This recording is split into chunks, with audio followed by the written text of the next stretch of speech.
It was snowing harder than anyone had expected that Christmas Eve morning. The streets of Maplewood were wrapped in white, the kind of snow that makes everything look peaceful, except for the man standing at the bus stop clutching a lunchbox and a faded leather briefcase, as if they were the only things keeping him upright. His name was Ethan Cole, a 38-year-old single father who had long forgotten what it felt like to breathe without worry. His coat was too thin for the cold, his hands red and raw, but his mind wasn't on the weather. It was on his 8-year-old daughter, Maya, waiting at home, excited for the Christmas that he wasn't sure he could give her. He had promised her they would bake cookies together tonight, that Santa would still find their tiny apartment even if they didn't have a chimney. But as he trudged through the snow toward the bus that would take him to his job at Halbrook Industries, Ethan couldn't shake the weight in his chest, the weight of overdue bills, of cut hours, of the uncertain look his supervisor had given him the day before. Something told him today wasn't going to end well. Before we go any further, if you believe in kindness, second chances, and the power of humanity, please take a moment to like, comment, share, and subscribe to Kindness Chronicles. Your support helps us share more true-hearted stories like this one. By the time Ethan reached the factory, his boots were soaked through. The building looked quiet, too quiet for Christmas Eve. Usually there was laughter, someone playing soft carols on the radio, but today all he could hear was the hum of the machines and the crunch of snow underfoot.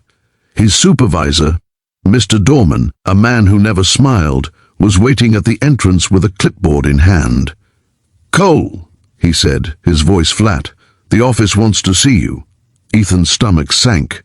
He walked toward the manager's office, the sound of his heartbeat louder than his footsteps. Inside sat Mr. Grafton, the regional manager, a man with a sharp suit and a sharper tone. He didn't look up when Ethan entered. "Ethan," he began, "I'll make this quick. The company's been making cutbacks. You're one of the redundancies, effective immediately." The words hit harder than any winter wind. Ethan froze. "Sir, please," he managed to say, his voice trembling. "Just before Christmas. I need this job. My daughter—" But Grafton had already turned away. "You'll receive your final paycheck by mail. Good luck." Outside, the snow had turned to sleet. Ethan stood by the gate for a long moment, unable to move. He thought about the rent due in 3 days, the pink envelope from the electric company, the gift Maya had written about in her letter to Santa, a stuffed bear she'd seen in a shop window. He had already bought it weeks ago, hidden in a kitchen cabinet, but he wasn't sure he could even afford to wrap it now. The bus ride home felt endless. Every sound, the hiss of the brakes, the chatter of passengers, the jingle of someone's phone, seemed far away. He could only see Maya's face in his mind, her wide, hopeful eyes, her innocent belief that Christmas magic would somehow make everything right. When he opened the door to their small apartment, the scent of cocoa greeted him. Maya was sitting on the floor beside the little plastic Christmas tree they'd bought at a thrift store last year, stringing popcorn on a thread. Her cheeks were rosy, her hair in messy curls, her smile pure light. "Daddy, look, I made garlands. Santa's gonna love this, right?" she said, running up to him. Ethan forced a smile, kneeling to hug her. "He's going to love it, sweetheart. You did amazing."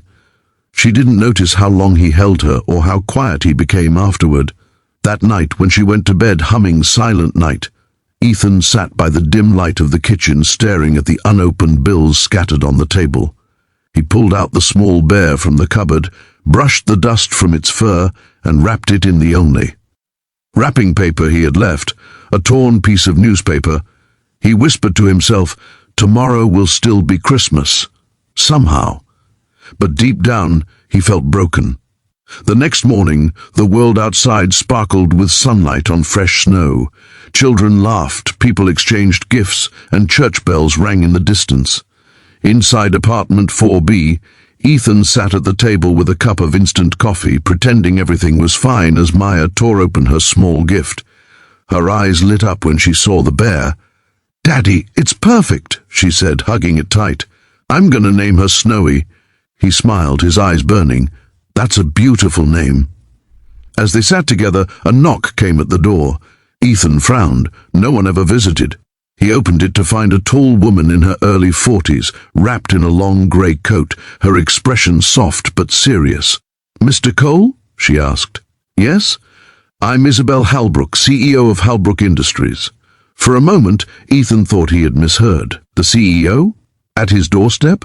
She continued, "I'm sorry for disturbing you on Christmas morning, but I received a report late last night. I understand you were let go yesterday." Ethan nodded, still stunned. "Yes, ma'am.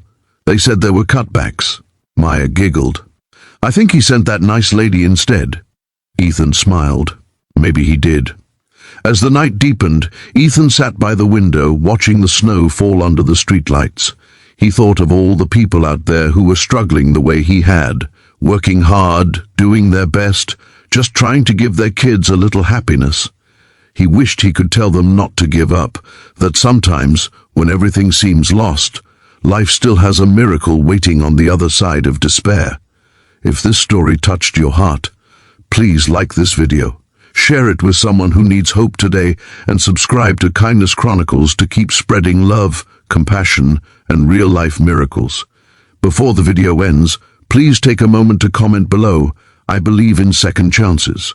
Because sometimes, that belief alone can change everything.